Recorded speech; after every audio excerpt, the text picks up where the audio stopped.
Kanina, iniulat namin na matagumpay na nasukol ng isang pulis yung hold-upper na may baril. Pinarangalan siya at dalawa pang kasama na rumisponde sa krimen.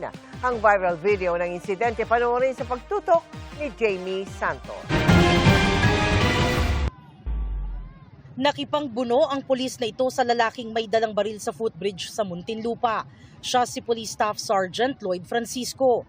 Rumesponde raw siya at dalawa pang pulis sa 911 hotline report kaugnay ng panghuhold up. Nagkataon lang po na doon kami, may tawag, at the same time po, mayroon pa pong lumapit na tao na, "Sir, may hold up."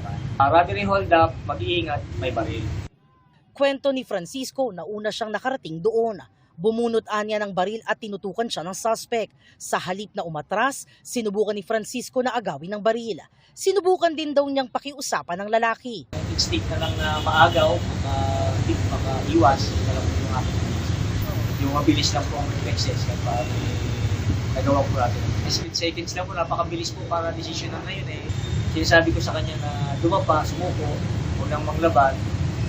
Ayaw ko talaga. Wala pong video ay mahirapan po ako magpaliwanag.